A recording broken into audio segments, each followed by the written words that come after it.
Jamaah. Oh jamaah. Alhamdulillah. Boleh tepuk tangan lagi. Masih semangat karena kita masih di Islam itu indah. Temanya juga masih sama ya buat yang baru bergabung. Masuk surga lewat jalur orang dalam. Langsung aja ada tayangan nih. Perjuangan seorang kakek yang jualan pisang. Kita lihat tayangan. Masya Allah, tabarakallah. Semoga Allah mudahkan diri kita ya untuk kita bisa berbagi ke sesama ya.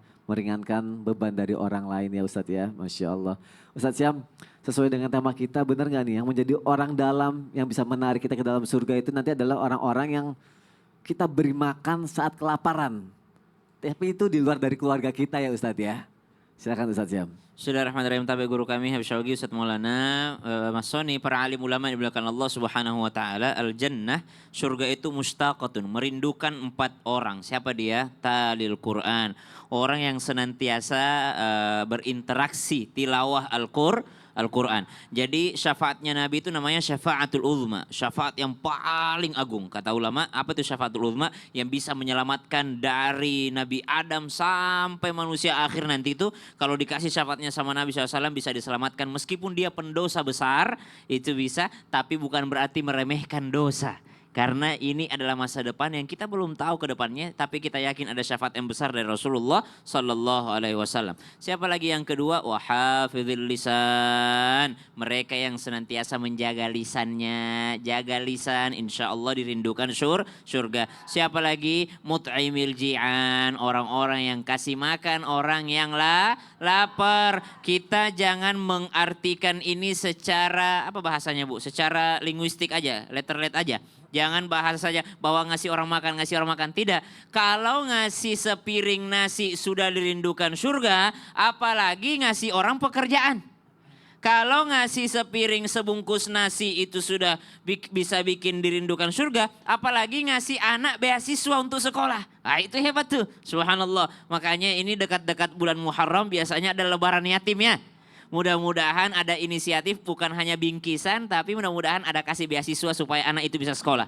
Karena kalau bingkisan bisa habis 1 hari. Tapi kalau ngasih dia beasiswa sekolah itu bisa dipakai nanti bekerja. Bisa ngasih makan dirinya, pasangannya, anak-anaknya. Panjang pahalanya. Itu namanya pahala jariah. Kenapa memberi orang makan ini adalah bisa menjadi syafaat? Siapa manusia yang menjadi kekasih Allah? Sayyiduna Muhammadin sallallahu alaihi wasallam. Siapa lagi? Ada yang disebut dengan Khalilur Rahman. Kekasihnya Allah. Siapa dia? Abal Anbiya. Bapaknya para nabi. Nabi Ibrahim alaihissalam. Nabi Ibrahim alaihissalam itu salah satu penyebab diangkat menjadi kekasihnya Allah. Karena Nabi Ibrahim gak pernah mau makan sendiri. Senantiasa cari orang buat ditemenin makan. Bahkan dalam riwayat itu disebutkan dalam Tanbihul Muqtarin. Itu Nabi Ibrahim pernah mencari orang sampai berjalan 5 mil.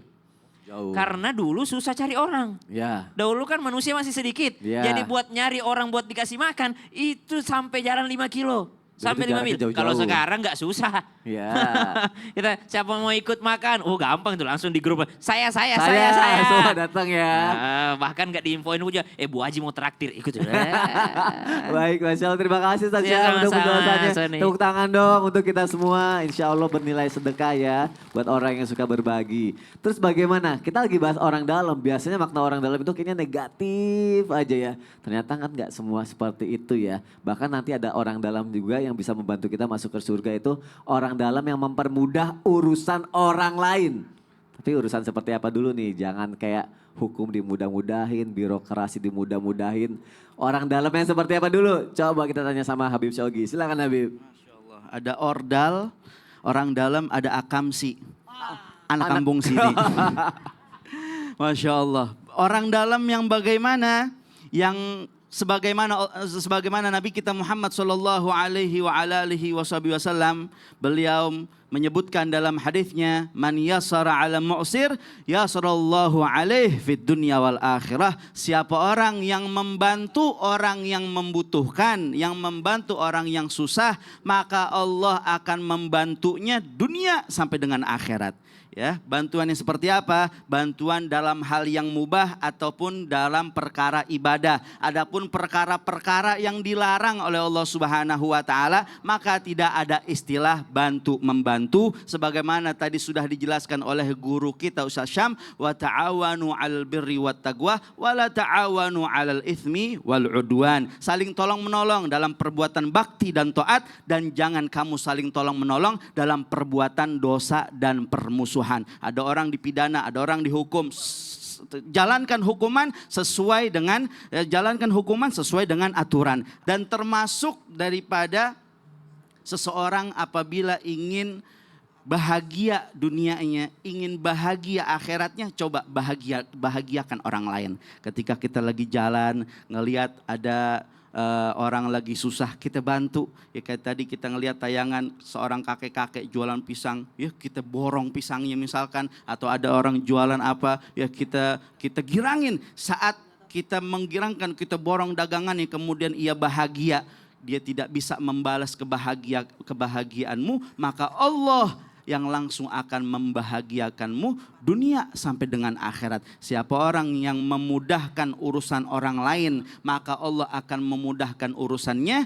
Hati-hati, siapa orang yang suka mempersulit urusan orang lain, Allah akan mempersulit urusannya. Siapa orang yang suka menutup aibnya orang lain, maka Allah akan menutup aibnya. Siapa orang yang suka membuka aibnya orang lain, maka Allah akan mengumbar daripada aibnya. Mudah-mudahan Allah selamatin kita semua dunia akhirat. Amin ya rabbal alamin. Masya Allah. Bagaimana kita, itu juga yang kita dapat berarti Betul, ya Bib ya. betul. Masya Allah. Terima kasih Habib Sama-sama, Mas Shogi. Soni. Masya Allah. Tepuk tangan lagi untuk kita semua. Kita lanjutkan lagi semuanya ya. Jamaah. Masih semangat dong. Masih ya. Yuk kita masuk lagi ke segmen Tanya Dong Ustadz. Kami semua tanya dong Ustaz. Masya Allah tabarakallah. Yang mau nanya boleh angkat tangannya. Iya, Masya Allah. Ibu, Iya. nanya ya. Iya. Silakan sini ikut saya. Coba kasih salam dulu terus namanya siapa? Bismillahirrahmanirrahim. Assalamualaikum warahmatullahi wabarakatuh. Waalaikumsalam warahmatullahi wabarakatuh. Perkenalkan, nama saya Ibu Nur Cahyati dari Majelis Taklim Asyifa, Kecamatan Cisarua, Kabupaten Bandung Barat. Tepuk tangannya dong. Katanya kita kalau mau masuk surga harus ada orang dalam. Orang dalam itu adalah anak kita yang hafal Al-Quran 30 juz. Bagaimana Ustadz kalau misalkan anak kita cuman hafalan biasa, tidak bisa menghafal sampai 30 juz, apakah kita bisa masuk surga? Begitu Ustadz, mohon penjelasannya. Baik, Masya Allah. Ustadz Syam dulu deh yang hafal 30 juz, Masya Allah. Kata sahabat Nabi radhiyallahu anhum ajma'in, kami heran melihat kalian para tabi'in cepat menghafal Al-Quran. Kata para tabi'in, justru kami heran melihat kalian para sahabat kok bisa lambat hafal Qur'annya. Padahal kalian ini kan dekat sama Nabi. Jadi kan Rasulullah bersama dengan para sahabat. Ya. Setelah sahabat itu ada namanya tabi'in. Kalau sahabat ketemu dengan Nabi, tabi'in ketemu dengan sahabat, tidak ketemu sama Nabi. Oh, oke. Maka kata tabi'in ini yang lebih cepat menghafal Quran 30 juznya, lebih cepat dibandingkan para sahabat. Padahal sahabat ketemu langsung sama Nabi. Maka ditanya, kami heran kenapa sahabat lambat menghafal Qurannya? Apa jawaban sahabat? Karena kami tidak pernah maju satu ayat sebelum kami ngamalin ayat sebelumnya. Oh, Masya Allah diamalin dulu. Jadi baru saya tidak mau nambah hafalan sebelum saya mengamalkan ayat sebelumnya. Jadi Masya Allah. ukuran bukan kuantitas, bukan 30 juznya yang dilihat. Oke. Tapi bagaimana ikhlasnya dia menghafal Al-Quran, bagaimana interaksinya dia dengan Al-Quran. Kalau hanya sekedar hafal saja, mungkin mohon maaf ini, orang yang tidak muslim saja itu bisa hafal itu. Karena memang Allah mudahkan itu, walaqad yassarnal Qur'ana lidzikri fahal mim muddakir. Tapi untuk Quran itu masuk ke hati, ini yang menjadi PR. Tapi yang lebih PR lagi, kalau dia tidak bisa hafal satu surah, tapi statue dia hafal. Statue hafal, satu surat enggak ya? Iya. Oh berarti tergantung kita mengamalkan Al-Qur'annya, bukan banyak itunya. Walaupun tetap kemuliaan penghafal 30 juz itu mulia di sisi Allah. Al-Mahiru bil Quran ma'as safaratil kiramil barara. Tapi jangan berkecil hati karena memang orang itu beda-beda tingkatan kekuatan hafalannya. gurunya. Ya. Yang salah kalau tidak mau belajar dan tidak mau berusaha. Giliran gerakan-gerakan yang susah dia hafal, Oke. tapi Al-Quran tidak mau dia hafal. Biar gampang hafalnya gimana dari Biar Ustaz Syam? gampang satu doang. Apa? Tidak ada obat menghafal kata Imam Bukhari Ya. kecuali rajin. Oh iya juga ya, rajin, benar juga. Makasih loh, rajin doang. Quran termasuk syafaat. Menjadi penolong orang untuk masuk surga. Kenapa? Ternyata anak yang bisa baca Quran bisa menyelamatkan 3 orang masuk surga. Dalam artian haram kulitnya disentuh apinya neraka jikalau anak itu sudah tahu baca Quran. 3 itu siapa? Anak itu. Karena sudah ada Quran. 2, orang yang melahirkannya. Siapa itu? Orang tuanya, ibunya, ayahnya. Yang ketiga, orang yang mengajarkannya. Siapa itu? Gurunya. Masya Allah. Dan kalau dia menghafal Quran, maka bisa menyelamatkan 10 orang keluarganya. Bisa sampai 60, bisa sampai 70. Dan mohon maaf. Tingkatan orang di surga nanti sebanyak berapa ayat yang dihafal. Semakin banyak ayat yang dihafal, semakin naik lagi derajatnya. Lebih tinggi lagi. Itulah hebatnya kalau banyak yang dihafal. Dan bisa menarik menjadi orang dalam untuk memasukkan keluarganya masuk dalam surga. Maka selamat buat orang tua yang memasukkan anaknya di sekolah agama. Karena pasti disuruh menghafal itu. Betul tidak? Dapat kebagian ikut juga ya berarti ya. Dan bisa menuntun anaknya untuk menghafalin Quran. Masya Allah. Selamat ya Bu. Selamat dan Terima semangat. kasih Pak Ustadz Maulana, Pak Ustadz Syam. Siap, nggak ada atas pantun buat saya, Bu. penjelasannya. Belum dihafal. Oh, iya, belum dihafal. Nanti ketiga kalinya ya. Ketiga kali aja. Lagi, belum dihafal. Nggak usah, Bu, hafalin Quran aja, Bu. Assalamualaikum warahmatullahi wabarakatuh. Waalaikumsalam warahmatullahi wabarakatuh. wabarakatuh. Tepuk tangannya dong.